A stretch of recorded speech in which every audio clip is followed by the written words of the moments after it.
Om Gangadipataye Namaha.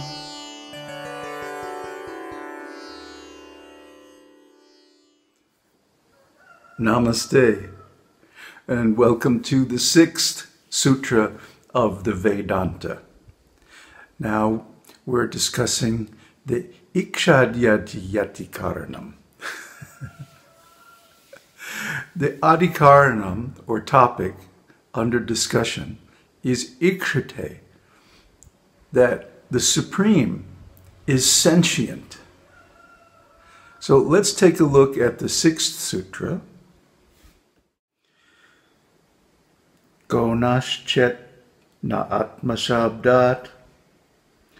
Gaunah means indirect or secondary, figurative. Chet means if, na means not. Atmasabdat, because of the word Atman in the Shastra, in the Suśupti.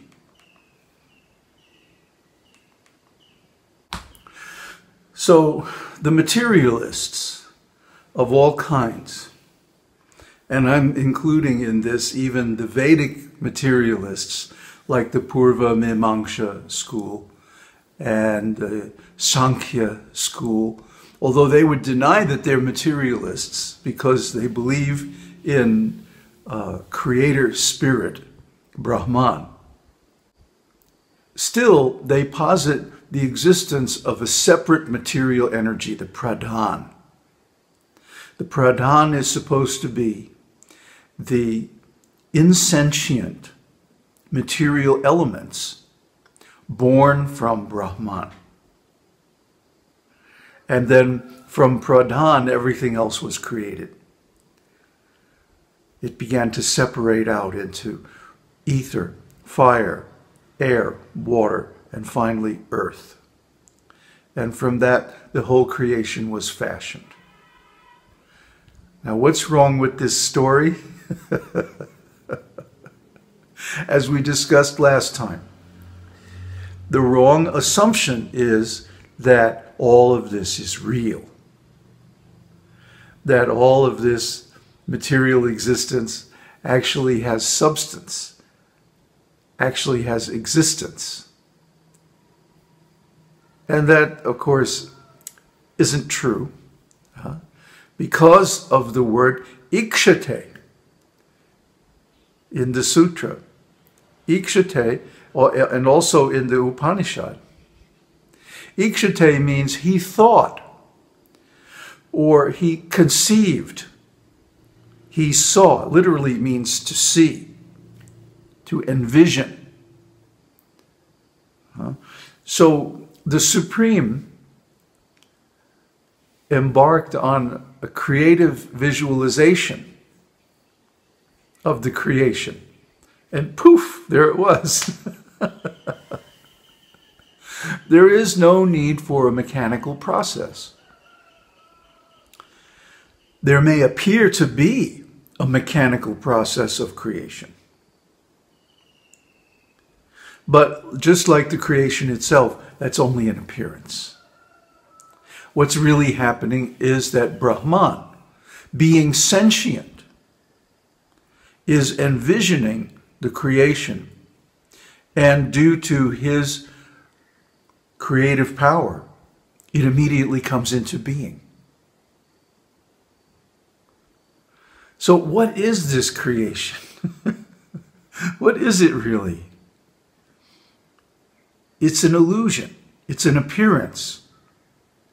In the same way that a projection, like a movie or a video, is an appearance. It's real in the sense that there are images and there is light dancing around and stuff appears to be happening. The light is real. But the objects that the light supposedly shows are not real. They're only images moving on a screen. And similarly, the creation, the material world, is not real. The light that causes it is real. The light of the consciousness of the Absolute, Brahman. But The objects that that light reveals are mere shadows. They come into existence and then they remain for some time and then they fade away.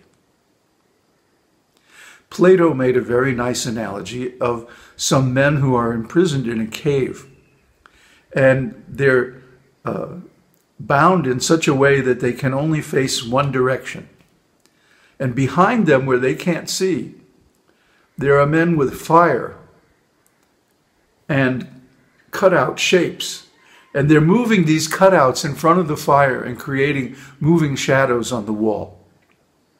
And since the imprisoned men only know the shadows on the wall, that's all they talk about. That's all they see. That's all they think about. That's all they know. We are in a similar position. The Absolute begins to dream or creatively visualize, whatever you want to call it. And the creation springs into existence. Because of that, it's a projection.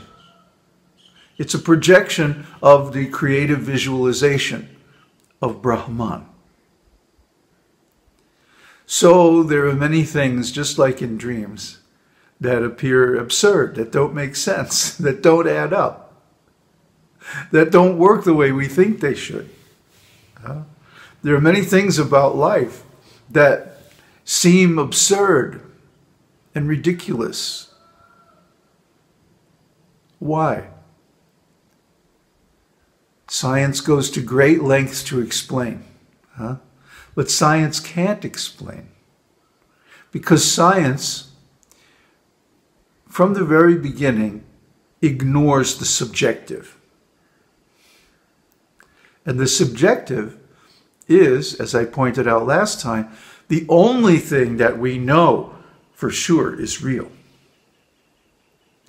Everything else is perceived indirectly. Only our own existence is directly known. Why? Because we are aware. We are sentient. So if we are sentient, and the Supreme, the Brahman, is also sentient, then we ought to be able to observe the same process of creation going on within ourselves. Isn't it? And indeed, it is so. According to our conception, according to our visualization, according to our desire, according to our creative energy and impetus, the world appears to us. And according to the character of the visualization, the world appears to have a certain nature. To some people, the world is an oppressive, heavy, cold, difficult place full of suffering. To other people, it's a light, beautiful, airy, safe, comfortable place to play around. Heaven and hell are both right here, right now. And the only difference is the way we look at it. Enlightenment is also right here, right now. Illumination, moksha, release, freedom. Freedom from suffering, freedom from delusion, freedom from ignorance, freedom to live the life that you want to live, freedom to enjoy, freedom to love, freedom to be whatever you want to be. So this world is simply like a movie. You know, two people will go to a movie and one will love it and one will hate it, right? Same movie. So similarly, this world looks completely differently depending on how we look at it. You know, it should seem obvious and plain on the face of things. But actually, this is a very, very deep and rare realization. Why? Because people get caught up in the things they see, and they don't realize that what they see depends on how they look.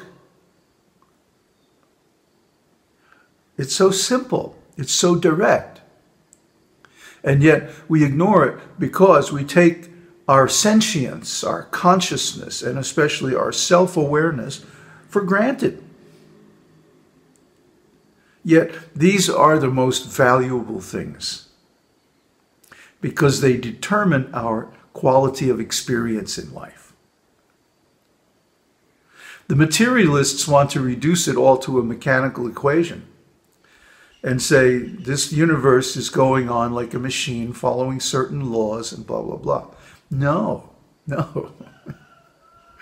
No, the universe is sentient. The universe is conscious and consciousness. And what proof do we have? Well, the Suśupti, the Vedas and Upanishads. And why is that proof good? Because it was seen, Shabdat, Ikshatyadyadhikaranam, and then heard. It was seen by the rishis of old. It was seen by Brahman himself. And then it was heard by the authors of the Vedas, by the speakers of the Upanishads. And then it was passed down to us for our benefit. But what do? We try to make a religion out of it. Or we try to make a startup business out of it. Fly around the world giving workshops. Huh? And why? Because we look at the world like an opportunity for a business. Instead of looking at the world as the marvelous imagination, visualization of the Supreme. And what is the advantage? Well, for one thing, the world cannot hurt us because we realize it's all appearances. Even this body, this mind, this personality, this individual, which seems to be real, is just an appearance. Earlier, before, it didn't exist, and now it does, and in the future it won't. So isn't it just an appearance? Isn't it just another floating bubble in the foam of the waves of the ocean? Is there any reason to lament over that?